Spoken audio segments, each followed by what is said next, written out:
How many times have we seen them? You know, these tearful parents, like Dina, whose children have been taken. Beth Holloway has to live with her grief. Her daughter Natalie was declared dead about 7 years after she disappeared in Aruba. Other parents cry tears of joy. We've got Elizabeth Smart's mom and dad. They got their daughter back 9 months after she was taken. And look at J.C. Dugard's mother. She had to wait 18 years after her daughter had been snatched on the way to school, just like Summer Thompson. She, though, was held captive all that time, 18 years. Well, I want to introduce you to Donna Green because she's waiting to cry those tears of joy. Her son was taken just days after Donna brought him into this world.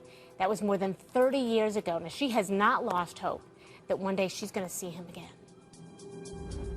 November 1st, 1978. Donna Green gives birth to a son, Raymond, at Grady Memorial Hospital in Atlanta. But it was a chance encounter in the nursery that would dramatically change her life. She told me her name was Lisa Morris, and each day she came to the hospital, to my room, and she would say her sister was asleep or something like that, and she just came down and hang out. But who was Lisa Morris? And why did she suddenly want to be Donna's friend? The friendship got even more bizarre when Lisa hid in Donna's hospital room closet.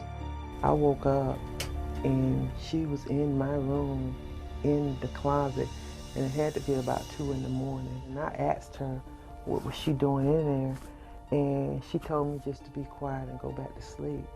And I told her, I said, well, you better get out of here for somebody to catch you. But as odd as this behavior was, the friendship grew. My aunt dropped me off first, and then when he dropped her off, that's how she found out where I lived at.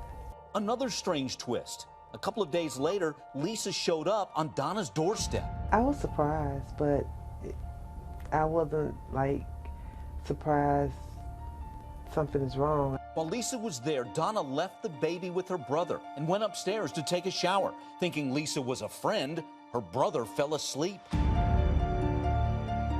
When Donna came downstairs, her life changed forever. I didn't see the baby on the sofa, and I woke my brother up. I'm like, where the baby? He was like, oh, the baby started crying.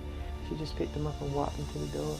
Never seen him again. Donna's 5-day-old boy was taken right from her home. Donna ran out of the apartment and frantically looked for her son. And I was asking people to walk by, that they see a lady with a baby, they see a lady with a baby, because I'm frantic then, but nobody saw. All right, we're going to talk more about that in a moment, but I wanted to bring Maureen back because this comes down to instincts. She said, I was in the shower for 2 minutes, and I just had this instinct, and I had to run back downstairs, and in that amount of time, he was gone. What were your instincts when that man put his hand over your mouth? I didn't know how to process them or how to react, but right away I was thinking, I started asking the questions. What do I do? Should I scream? He told me not to scream. He told me, kill me. Should I do that? Should I run? The questions were there, but as Dina said, we want to educate our kids so that they have a plan. They feel like they have a plan and they can react. And they, you know, because you said even when you were in the car and you were pulling out of the parking lot, right? You thought, should I jump out? I'm looking up. There's my mom right up there.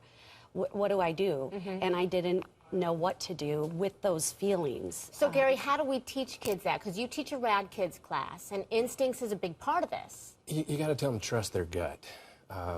And a great example was Hannah Anderson. You know, she was telling people before she was abducted, this guy's giving me the creeps. He's creepy. Signs were telling her something's not right about this guy. And they need to know, react to the situation. If a guy tells you, hey, don't make any noise, he's giving you a clue. You do need to scream. Tell your kids, scream like your life depends on it, because it does. We think it's a lost puppy trick. That only happens about 15% of the time.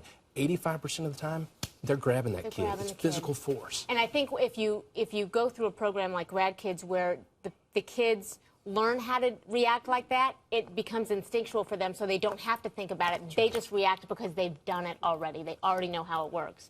Now, I want to let you know, again, days after Donna brought that child into the world, obviously, can you imagine just losing your child, somebody taking it? Well, we have an age progression photo coming up that could help finally reunite her with her son. All right, let's hear more now from Donna Green. Her son, taken almost 35 years ago. You know, we've seen with cases such as J.C. Dugard, there is hope. And Donna hasn't lost it.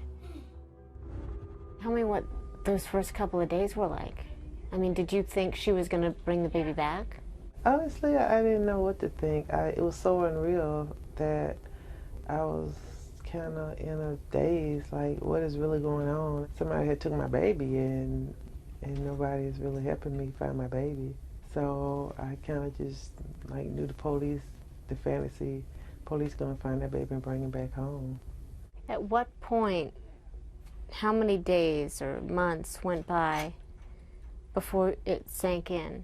It never did. From the time Raymond was missing up until this very moment, I never thought he wasn't coming home. You still think he'll come home? Yeah. I actually think every time a child, like when they found J.C. Dugard, I knew he was closer to home. And when they found the 3 girls, I knew he was closer to coming home. What does it look like to you when you would maybe see him and you would both know, oh my gosh, you're my son, and oh my gosh, you're my mom? Yeah, well, when I vision that, I just vision him in my arms. I can't wait to hold him again. Okay, so this was Donna's only picture of Raymond. She got an expert basically to run it through an age progression, hoping maybe Raymond himself would recognize the face. In a minute, we're going to show you what he might look like today. But other age progressions have worked really well, haven't they, Gary? I mean, you've got J.C. Dugard. We're going to show you these. That's her on the far left. You see how she looked when she was taken. The age progression is the middle photo there, and then a photo of J.C. in 2009 is on the far right. So it's pretty accurate, yes? It is. Okay, Stephen Carter was tougher, taken as a baby. What he might have looked like at 26 in the middle. The real deal on the right at 35. And then you know the story, same with Carlina White. You know, the imagined picture of her, the real photograph, and they almost match up. So let's see what Raymond would look like here. This is the age progression of what they believe Raymond to look like now. We asked the National Center for Missing and Exploited Children to post this on their website. They said, yes, thank you so much. So we're hoping that this is going to heat up this cold case and let Donna hold him again. He may even recognize himself for all we know. I know we have a question in the audience. Yeah, David over here has a question. David, what were you going to ask? My question was, let's say you see this guy. What do you say to him? You say, oh, I thought I saw your picture on a milk carton or something?